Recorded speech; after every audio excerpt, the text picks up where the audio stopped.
Everyone, welcome to market investment. मैं हूं राहुल गुप्ता। स्वागत करूंगा आप सभी का हमारे चैनल मार्केट इन्वेस्टमेंट में।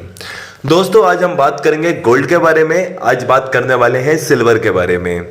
गोल्ड, सिल्वर या अदर कमोडिटी से रिलेटेड कोई भी लेटेस्ट न्यूज होती है, कोई भी लेटेस्ट अपडेट होता है, उसको डेली बेसिस पर मैं वीडियो के माध्यम से आप तक पहुंचाने की कोशिश करता हूं। अगर आप भी डेली बेसिस पर गोल्ड, सिल्वर या अदर कमोडिटी से रिलेटेड कोई भी लेटेस्ट न्यूज या लेटेस्ट अपडेट चाहते हैं तो मेरे इस चैनल को सब्सक्राइब कर लीजिए। चलिए दोस्तों, अब बात करते हैं चांदी और सोने के बारे में। दोस्तों, चांदी के प्राइस तो वापस देखा जाए तो 2 साल के शिखर की तरफ जाने लगे हैं। चांदी के प्राइस 68,000 की रेंज के आसपास आ चुके हैं। 68,000 की रेंज को भी पार कर चुके हैं। 68,000 की रेंज को भी पार कर चुके हैं।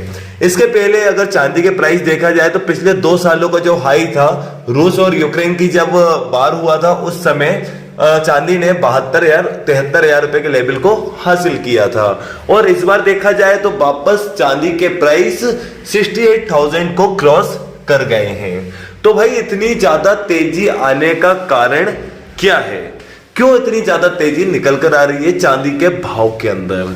और सोने की बात करें, गोल्ड की बात करें तो गोल्ड के प्राइस भी 54,500 के स्तर को हासिल करने वाले हैं। 54,500 के स्तर को हासिल करने वाले हैं। और अभी भी गोल्ड के प्राइस 54,300 के आसपास हमें सस्टेन करते हुए दिख रहे हैं। लास्ट क्लोजिंग प्राइस 54,300 रुपए के आसपास रहा।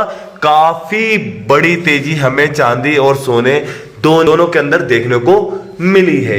तो इतनी ज्यादा तेजी आने के कारण क्या है? क्यों इतनी ज्यादा तेजी निकल कर आ रही है सोने और चांदी के अंदर? ये तेजी कहां तक रहने वाली है? ये तेजी गोल्ड के प्राइस को कहां तक लेकर जाने वाली है? ये तेजी सिल्वर के प्राइस को कहां तक लेकर जाने वाली है? इतने तेजी के दौर में क्या करना चाहिए? इतने तेजी के दौर में क्या करना चाहिए? भाई, खरीदारी करना है या बिकवाली करना है? बाय करना है कि सेल करना है? एक्सपर्ट अपनी क्या राय दे रहे हैं? क्योंकि एक्सपर्ट की राय जानना बहुत जरूरी है कि भाई एक्सपर्ट यहां से क्या कहना चाह रहा है आपसे। यहां से तेजी लगने के आसार है या मंदी आने वाली है? कहीं इतनी बड़ी तेजी के पीछे कहीं एक मंदी की संभावना तो नहीं है? कहीं इतनी बड़ी तेजी के पीछे मंदी की संभावना तो नहीं है?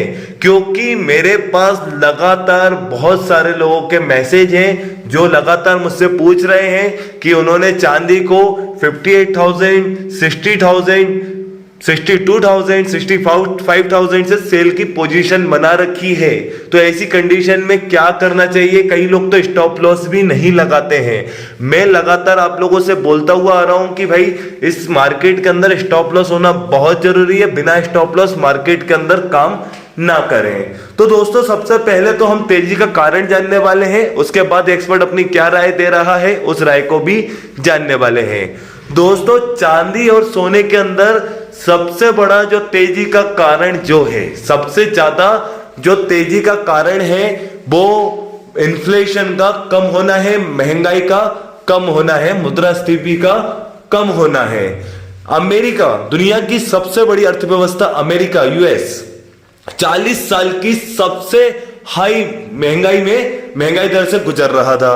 अगर मुद्रास्फीति दर देखी जाए तो 40 साल की सबसे हाई मुद्रास्फीति दर चल रही थी अमेरिका के अंदर, रूस और यूक्रेन के वार के बाद से। जून वाले महीने, जून 2022 में अमेरिका की 40 साल की सबसे ऊंची महंगाई दर देखी गई। अब महंगाई दर निकलना अब इसको कंट्रोल तो करना पड़ेगा। तो अमेरिका ने महंगाई दर को कंट्रोल करने का एक आसान तरीका, एक मात्र आसान तरीका जो था ब्याज दरों की वृद्धि। फेड ने लगातार अपनी ब्याज दरों की वृद्धि की इस महंगाई को कंट्रोल करने के लिए। फेड बार बार अपने ब्याज दर बढ़ाता गया। 0.25 बीपीएस का उन्होंने इंटरेस्ट लगभग 400 बीपीएस की तरफ लाकर रख दिया। 0.25 की ब्याज दर उन्होंने 4% के आसपास लाके रख दी।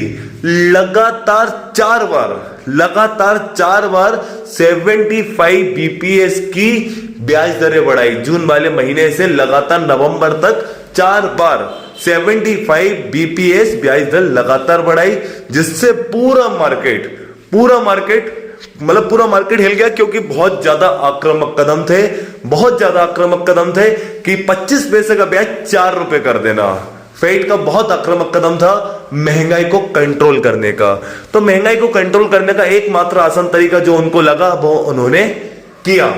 अब लगातार 75 बीपीएस ब्याज दर बढ़ती जा रही, मार्केट परेशान होता जा रहा कि भाई आगे और कितना बढ़ेगा, क्योंकि टेंशन आगे की है कि आगे और कितना बढ़ेगा। अब दिसंबर वाले महीने में भी 75 बीपीएस ब्याज दर बढ़ सकती थी। भाई इन्वेस्टर को, मार्केट को, दुनिया को टेंशन तो थी कि 75 बीपीएस ब्याज दर बढ़ सकती है दिसंबर वाले महीने के अंदर, लेकिन महंगाई दर जो कंट्रोल होती हुई दिखी अक्टूबर वाले डेटा के अनुसार।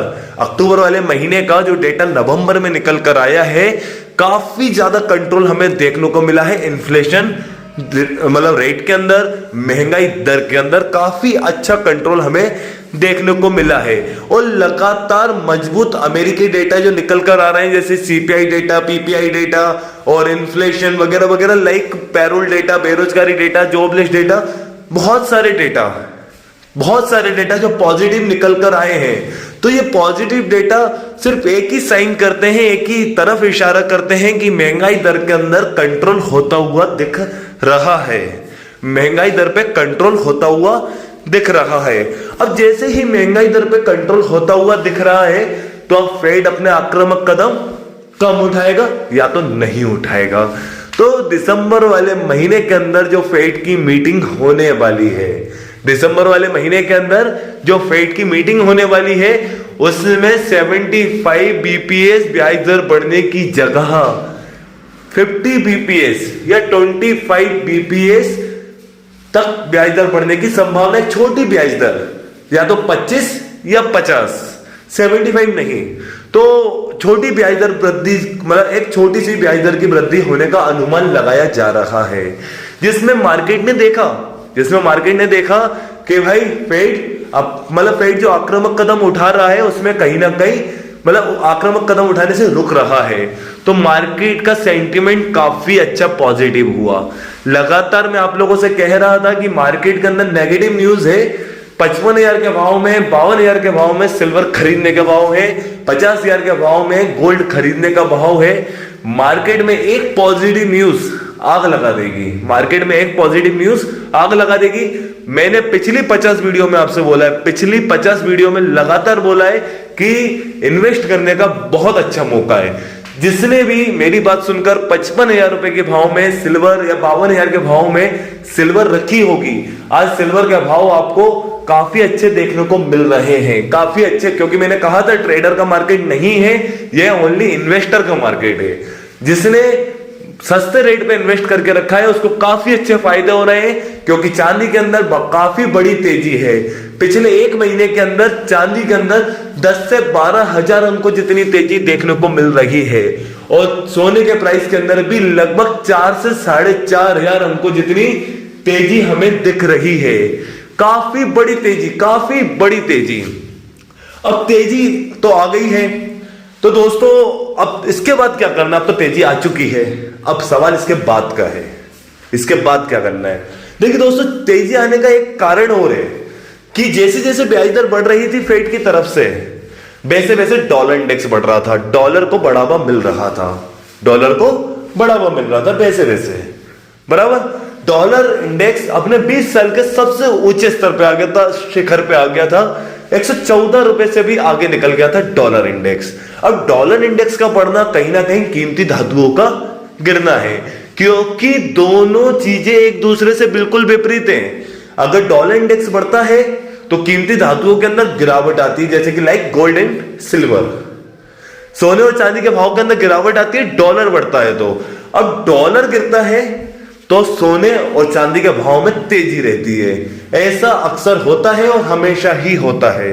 दोनों एक दूसरे के अपोजिट चलते हैं, विपरीत चलते हैं एक दूसरे से। तो 114 से आगे निकल गया था डॉलर इंडेक्स, जो सोने और चांदी के भाव को काफी नीचे की तरफ लेकर आ गया। आज वापस ब्याज दर बढ़ने पे कंट्रोल ला गया है, लगाम लगने की आशंका जताई जा रही है। हम वापस डॉलर इंडेक्स के अंदर गिरावट देख रहे हैं। 114 रुपए का डॉलर इंडेक्स आज 104 रुपए की तरफ आ गया। 114 रुपए का डॉलर इंडेक्स 104 रुपए की तरफ आ गया है। 10 रुपए जितनी एक बड़ी गिरावट हमें डॉलर इंडेक्स के अंदर देखी गई है।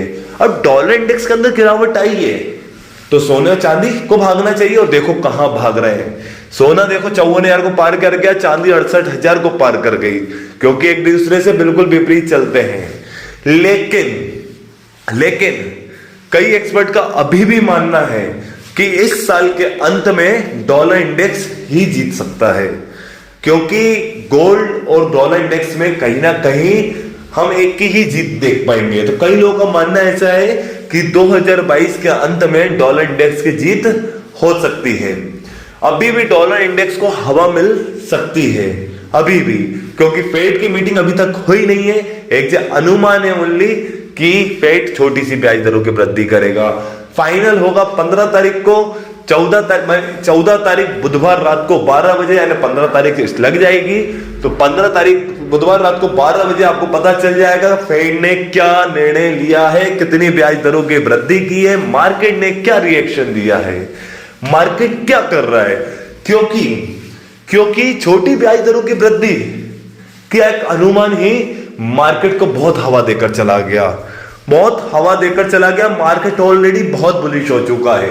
अब छोटी ब्याज दरों की वृद्धि भी मार्केट को और भगा नहीं सकती। मुझे नहीं लगता, एक्सपर्ट को नहीं लगता कि इससे ऊपर मार्केट को भगा सकती है छोटी ब्याज दरों की वृद्धि भी, क्योंकि इसकी एक खबर ने, इसके अनुमान ने ही मार्केट को बहुत ऊपर कर दिया। छोटी ब्याज दरों की वृद्धि भी होती है। फेड 25 या 50 बीपीएस ब्याज दरों की, मतलब 50 बीपीएस ब्याज दरों की भी वृद्धि करता है, तो भी मार्केट इससे ज्यादा भगने की स्थिति में अभी दिख नहीं रहा, क्योंकि मार्केट ऑलरेडी बुलिश है। यहां से आपको कहीं ना कहीं एक करेक्शन भी देखने को मिल सकता है, कहीं ना कहीं एक प्रॉफिट बुकिंग भी आती हुई दिख सकती है, और कहीं ना कहीं एक छोटी सी गलती डॉलर इंडेक्स को फिर से एक हवा दे सकती है। अगर डॉलर इंडेक्स वापस ऊपर की तरफ आया तो सोने और चांदी के भाव को वापस नीचे की तरफ लेकर जा सकता है, लेकिन इतनी बड़ी गिरावट आने की संभावना नहीं है जितनी बड़ी तेजी आ चुकी है। लेकिन मैं एक करेक्शन की बात कर रहा हूं, एक प्रॉफिट बुकिंग की बात कर रहा हूं, और कहीं ना कहीं दिन रात जो मार्केट में डेटा निकल कर आ रहे हैं उन पर नजर रखने की बात कर रहा हूं। दोस्तों, इस रेट से बाइंग तो बिल्कुल नहीं बनती है।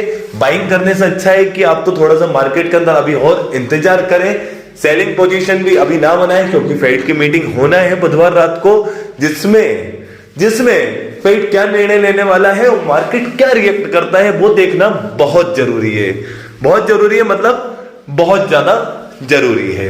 तो दोस्तों, एक न्यूज, एक अपडेट के ऊपर नजर रखकर ही अपनी पोजीशन बनाएं। बिना न्यूज, बिना अपडेट के मार्केट के अंदर काम ना करें, बिना स्टॉप लॉस के साथ मार्केट के अंदर काम ना करें। स्टॉप लॉस होना बहुत जरूरी है। सामने स्क्रीन पर आपको अपना पर्सनल व्हाट्सएप नंबर प्रोवाइड करके रखा है। वो नंबर आपको इसलिए प्रोवाइड करके रखा है, मेरा कमोडिटी मार्केट से रिलेटेड एक व्हाट्सएप डिस्कशन ग्रुप चलता है, जिसमें मैं कमोडिटी से रिलेटेड कोई भी लेटेस्ट न्यूज होती है, कोई भी लेटेस्ट अपडेट होता है, उसको तुरंत आप तक पहुंचाने की कोशिश करता हूं। अगर आप भी मेरे कमोडिटी ग्रुप में ऐड होना चाहते हो तो सामने दिए हुए नंबर पर मुझे व्हाट्सएप पे मैसेज कीजिए, मैं आपके नंबर को अपने व्हाट्सएप कमोडिटी ग्रुप में ऐड कर दूंगा। दोस्तों, अगर आपको मेरी वीडियो अच्छी लगे तो मेरी इस वीडियो को लाइक कीजिए। अगर आप मेरे साथ जुड़कर रहना चाहते हैं तो मेरे इस चैनल को सब्सक्राइब कीजिए। एंड अंत तक मेरे साथ इस वीडियो में बने रहने के लिए आप सभी को मेरा दिल से धन्यवाद।